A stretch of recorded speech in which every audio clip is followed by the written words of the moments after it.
예, CBS 라디오 박정희 한판승부 2부분을 열었습니다. 놓고 때려. 자, 이어가는데요. 자, 이제 한동훈 국민의힘 대표가 쏘아올린 의정 갈등, 그러니까 의대 증원 중재안 이 작은 공을 또 긍정적으로 또 반응한 분이 있습니다. 바로 더불어민주당 이재명 대표인데요. 이재명 대표가 의대 증원 유예 불가피한 대안이다. 공식 입장 내놨습니다. 이렇게 되면 여야 대표끼리는 한마음 되는 겁니까? 정광재 대변인부터. 일단 의대 정원 유예라는 게 이 지금의 의료 공백과 의료 대란으로 이어지는 과정에서 중요한 이슈인 건 사실이잖아요. 사실 네, 지금 뭐 민생 챙겨야 된다라고 하는데 민생에 가장 어려움이 봉착돼 있는 곳이 저는 의료 현장이라고 봅니다. 네.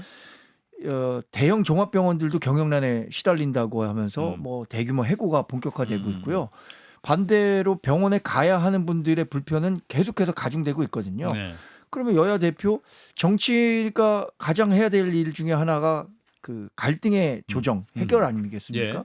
그렇다면 지금 가장 시급한 현안인 의대 정원 문제와 관련해서도 충분히 뭐 얘기를 할 계기가 있을 것이고 저는 대표회담이 성사된다면 이 얘기도 포함되지 않을까요? 이거 얘기하지 않고 다른 얘기만 하고 오기엔 너무 좀 한가하다라는 생각하지 않을까 싶은데 이런 말씀하신 거 자체를 봐도 이재명 대표도 이 문제에 대해서 자신도 좀 참전해 보겠다라는 생각을 하고 있는 것 같아요. 근데 그동안 참전하지 않았던 것에 대해서는 좀 유감입니다. 왜냐하면 참전해봤자 자기가 이익이 되지 않을 것이다. 그러니까 정치인 본연으로서의 업무는 좀 등한시했던 건데 뭐 아까 말씀하셨는데 이게 판이 다 어느 일방이 유리해진 걸 확인하고 거기에 숟가락 얹으려고 하는 거 아니냐라는 의심을 한다 그랬잖아요. 예. 이재명 대표도 그런 건 아닌지 또 생각도 들고요. 자, 이도학 최고. 그동안 계속해서 어쨌든 이것에 대해서 안정적으로 어쨌든 개혁이 필요하다라고 예. 하는 입장 그리고 우리는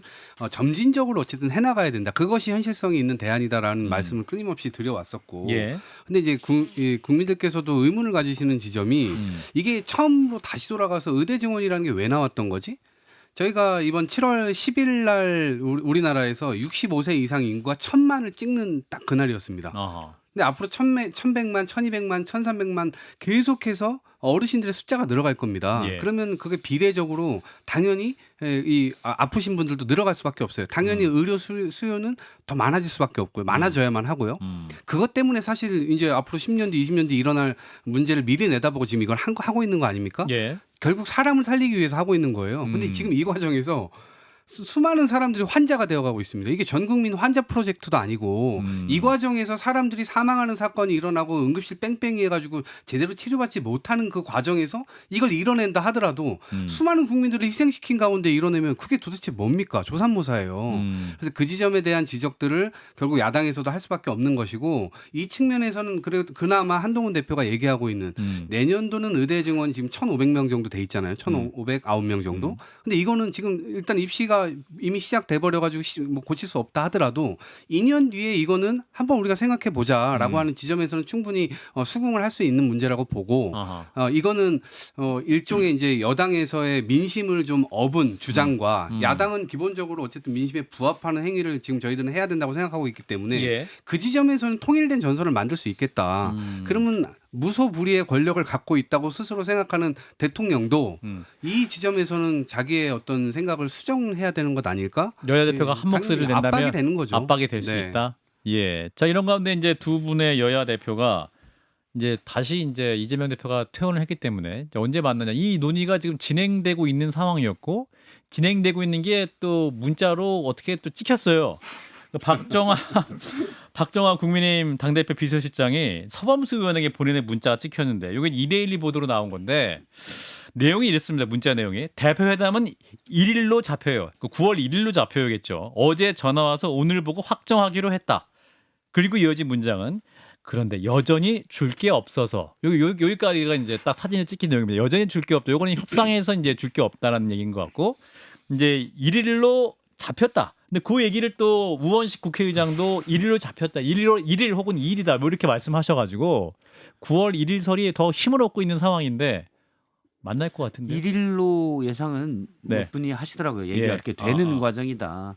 근데 또 모르죠. 앞서 이제 잠깐 그 광고 나갈 때 예. 정광재 대변인이 그게 어제까지 상황이었다고. 얘기하셨기 때문에 저는 뭐 만날 거라고 봐요. 1일이라고 공개됐으니까 이것도 이날은 만나면 안 되는 거네요. 아니, 뭐 만나도 되고 안 뭐 만나도 사실 되고? 뭐가 있어서 2일 날 만나도 되고 추석 아. 전에 만나면 되지 않을까. 아. 전 그렇게 생각합니다. 날짜는 크게 중요하지 않다. 무슨 날 받는 건 아니잖아요. 그래서 크게 확실한 중요하진 건 않을 추석 것 같아요. 전이겠죠. 예, 그러겠죠. 확실한 건 그죠? 확실한 건 추석 전이고요. 예. 9월 1일에 만날 가능성도 저는 여전히 있다고 봅니다. 예.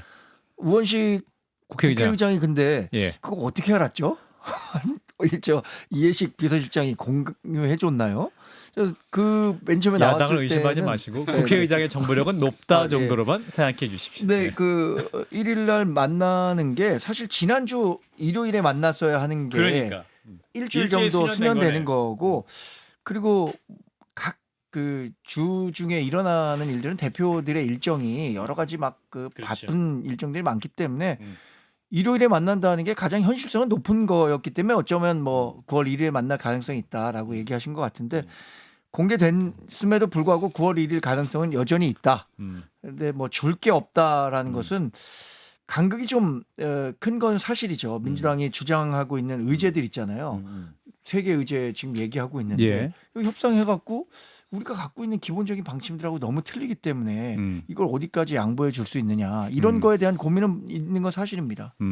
저는 이제 만나는 거 자체만으로도 한동훈 대표한테는 굉장히 큰 플러스가 될 거라고 봐요. 예. 줄 게 없어도. 네, 왜냐하면 기본적으로 대통령이 총선 때 심판을 받고 야당 대표를 겨우겨우 그냥 한번 만나고 본인이 85% 얘기하고 끝냈어요. 근데 그 뒤로도 결국에 이런 문제들을 풀어나가려면 당연히 야당 대표를 만나야 되는 것인데 뭔가 하여튼 옹졸한 모습들이 계속 보여지잖아요. 예.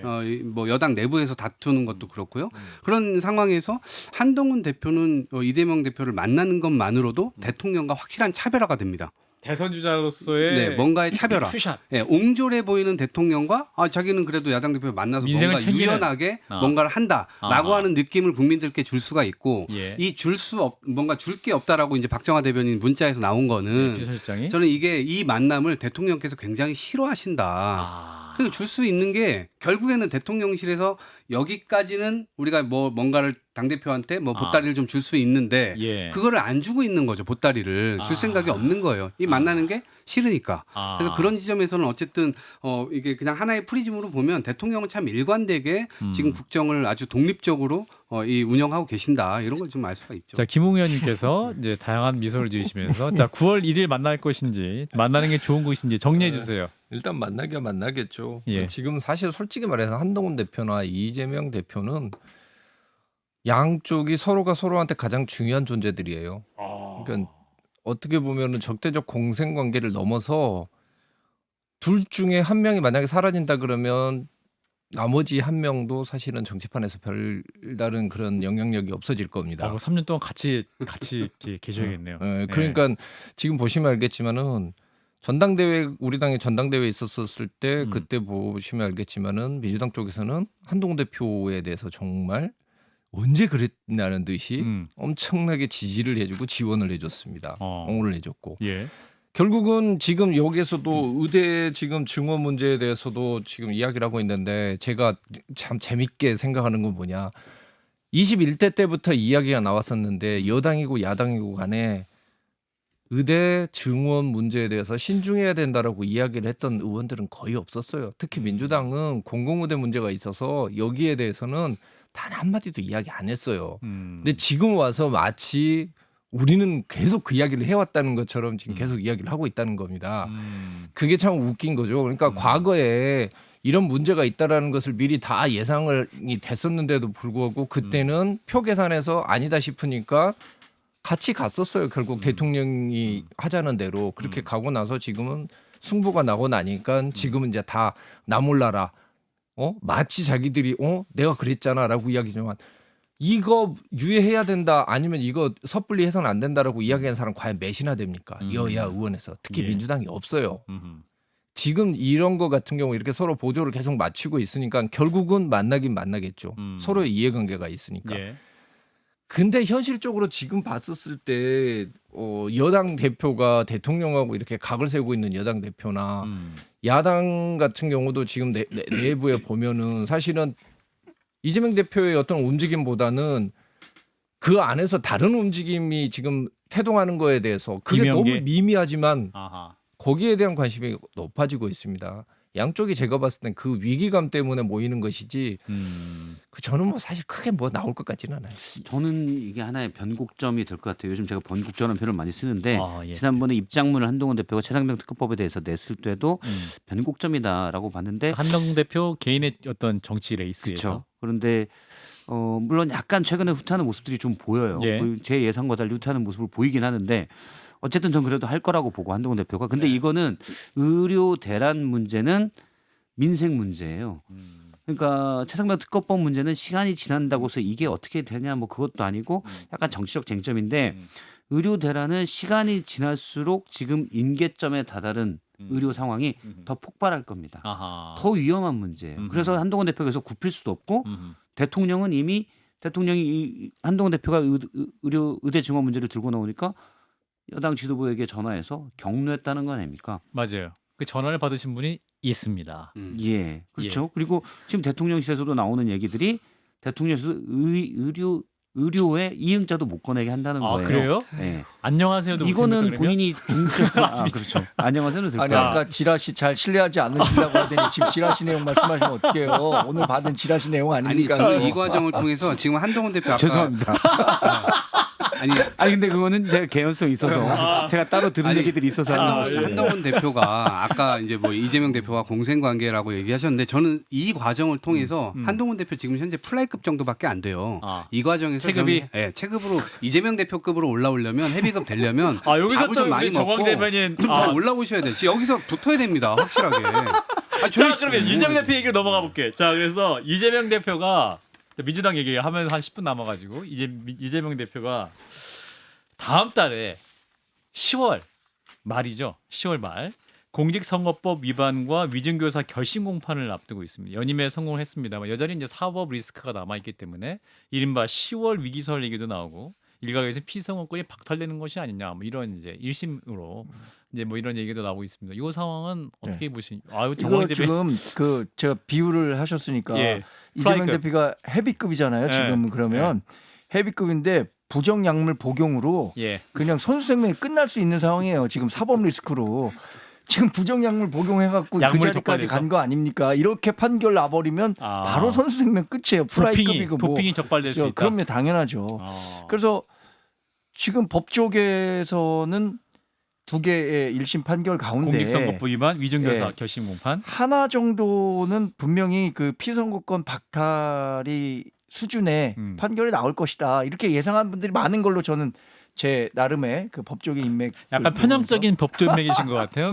제 법조 인맥은 달라요. 그러니까 요 인맥과 저 인맥 다른 것 같은데 두 개 일단 요 중에 인맥. 하나는 분명히 예, 그 피선거권 여제과. 박탈이 있을 것이다라고 예상하고 있으니까 예, 그 부정약물 복용한 거 예, 그 저 그 큰 변수가 될 수 있습니다. 예. 자 우리 정광래 대변인 쪽에 법조 인맥일 수 있는 우리 김웅 변호사께서 말씀해 주세요. 이 10월 위기설 실체 정말 그 10월 위기설은 이제 저는 이제 뭐 사실 특별히 10월이라고 해서 위기가 있다라고 보기는 어렵고 그때 1심 판결이 좀 나오게 되니까. 그 이제 1심 판결이 이제 나오면서 결국은 처음에는 뭐 선고 자체에 갔었을 때 그렇게 막 그 선고 결과를 가지고 이재명 대표가 바로 무너지고 그러지는 않을 겁니다. 그런가요? 현실적으로 제가 보기에는 성남 FC 사건하고 대북 송금 사건이 이게 더 훨씬 커요. 아 그런가요? 그거는 제가 봤었을 때 그거는 실형이 나와도 상당히 크게 나올 거고 그 지금 이제 공직선거법 위반 사건은 이제 뭐 그 이재명 대표가 특히 잘하시는 이제 거짓말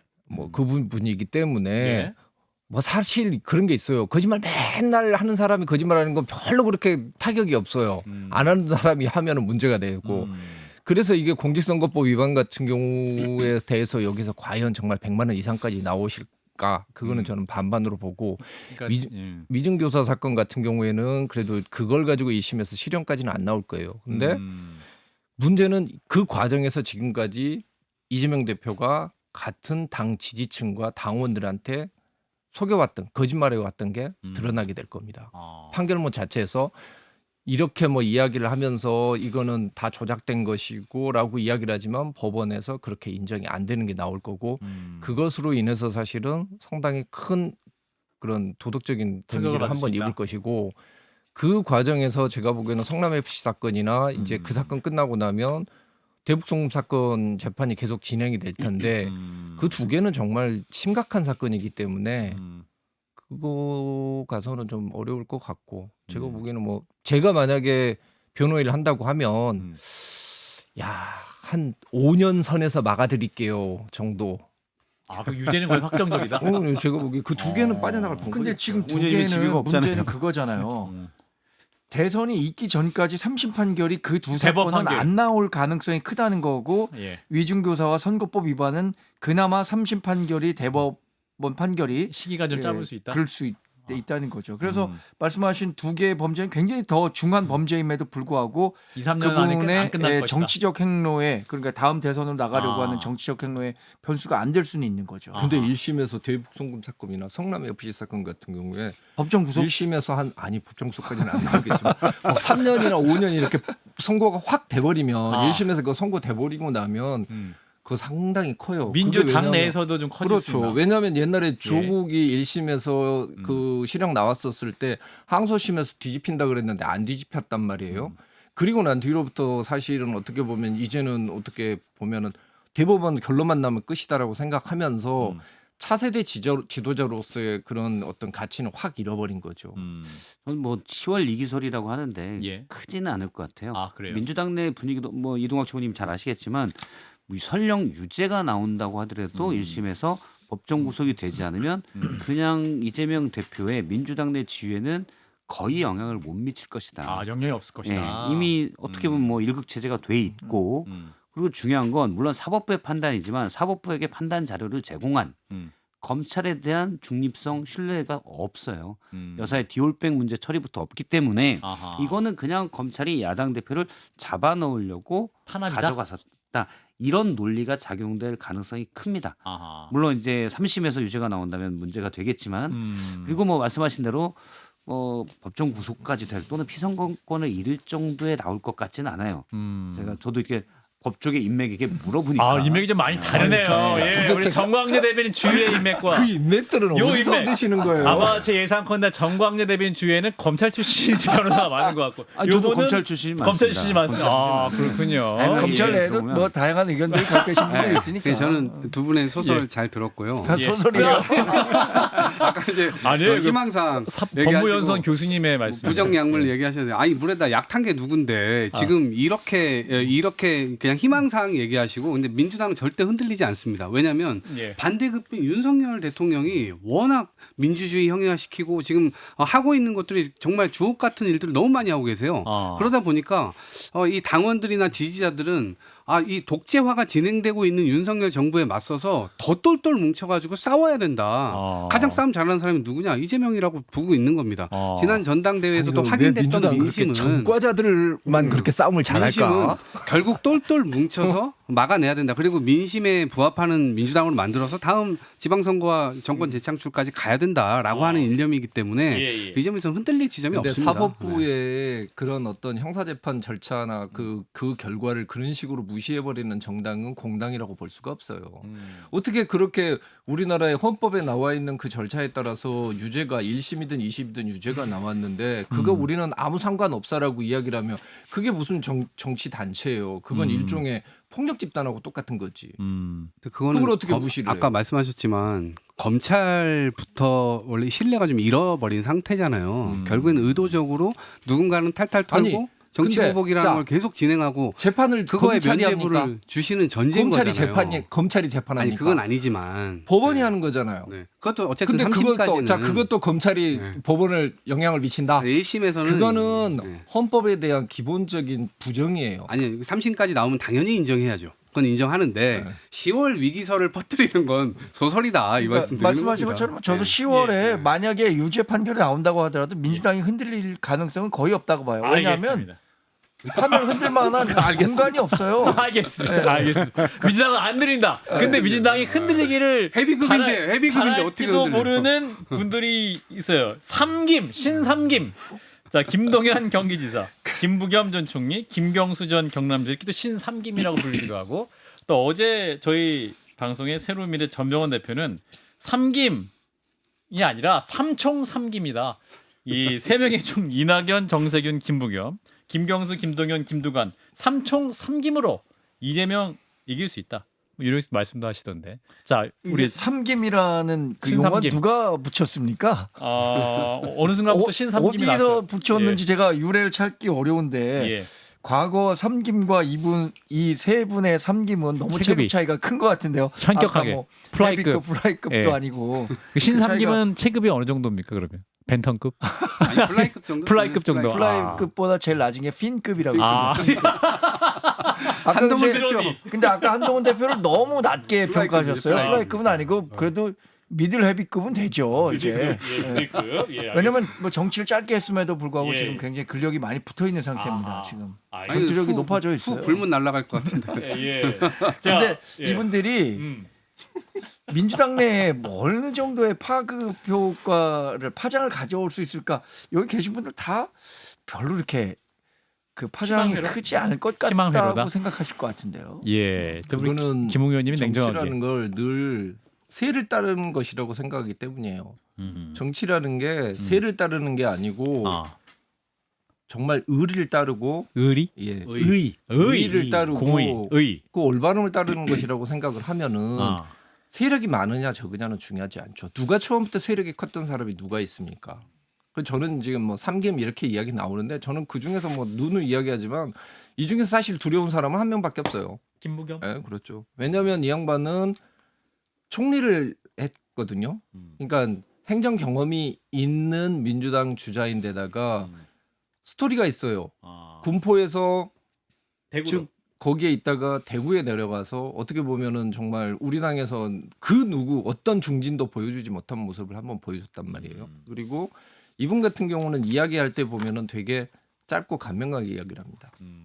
그래서 지금은 사람들이 별로 이분들에 대해서 그렇게 많이 기자들이 이렇게 기사화하지는 않지만 예. 저는 그 되게 찾아보면서 이야기할 때마다 느끼는 게 뭐냐면 말에 되게 무게가 있어요. 그래서 같은 정치학과 출신이 또 좀 특별하신 분도 있네요. 그죠? 아니 뭐 예. 정치학과 출신이지만 사이 나쁜 사람도 많고 아니 근데 저는 상당히 좀 농담입니다. 두려워하는 존재예요. 아, 높이 평가하신다. 민주당에서는 저는 근데 한 번 이 자리에서 얘기한 적이 있는데 예. 저는 원래 개인적으로는 정세균 전 총리가 대통령하면 제일 잘할 거라고 생각을 해요. 아, 또 이렇게 균형적으로 말씀해 주고 그런데 계십니다. 예전에도 예. 말씀드렸었는데 근데 경선에서 안 돼요. 밋밋해요. 우리가 볼 때 아 저분 잘할 것 같은데 근데 경선에서는 안 될 거야라는 민주당은 생각을 막 정과도 4개씩 있고 이래야 되는데 그건 뭐 저는 여당도 마찬가지라고 봅니다. 근데 오세훈 시장 잘할 것 같은데 밋밋해요. 근데 유권자들은 뭔가 이분이 뭔가 한 방이 있어라는 걸 원하거든요. 그게 뭐 잘 됐든 어쨌든 그게 현실이라고 생각을 해요. 예. 그래서 삼총은 저는 좀 의미가 없다? 크게 없고 아. 김동연 지사나 아. 김경수 전 지사는 아. 민주당 내 충분한 활력을 제공할 수 있다라는 생각이 들어요. 아. 이분들은 약간 뭐 나름의 색깔들이 조금 있거든요. 아. 예. 그게 저건 좋은 현상이라고 생각하지는 않는데 예. 있는 현상이기 때문에 아하. 한 방에 있는 분들에게 몰린다. 아하. 한동훈 대표도 사실 그것 때문에 지금 팬심을 얻고 있는 거거든요. 아하. 그리고 민주당 갑자기 박용진 나올 수도 있는 거지. 솔직히 박용진 의원 요즘 열심히 다니시더만 어디 다니나요? 다시 건강해져가지고 아, 그래요? 어제도 전화해가지고 막 한판 승부 출연을 요청해 주세요, 의원님께서. 제가 다시 전화해서 예, 전화를 좀 해갖고 나오라고. 지금 복귀 첫 방송 한판 승부를 꼭 해달라고. 박용진 의원님 듣고 계신 걸 알고 있습니다. 자, 우리 이동학 최고. 아니 이동학 저는 최고 마무리. 삼총 뭐 삼김 뭐 다 좋고 어찌 됐건 간에 뭐 민주당에 지금 아직도 레이스가 많이 남았는데 예. 활력의 요소가 될 수 있다고 보고 또 누군가는 페이스메이커 역할을 하실 수도 있고 예. 나중에 정말 유사시의 대체제 역할을 하실 수도 있다고 봅니다. 유사시. 그렇지만 그런 일은 아는구나 유사씨를. 유사시는 거의 일어나지 않을 일이지만 아. 결국엔 가장 두려운 거는 유사시가 아니라 목소리가 윤석열 떨리는데? 대통령이 태도와 자세를 민심 쪽으로 변화시키는 그게 가장 두려운 거예요. 아. 네. 이동학 그러니까 최고님 그런 큰일 났네. 점들은 확실하게 우리가 나서야 되기 때문에 결국에는 뭐 확장의 굉장히 큰 역할들을 하실 거다 이렇게 생각합니다. 알겠습니다. 자, 녹화 때는 오늘도 아주 치열하고 또 재밌게 또 말씀해 주셨습니다. 함께해 주신 분 정광재 국민의힘 대변인 이동학 전 더불어민주당 최고위원 두 분 고맙습니다. 네, 고맙습니다.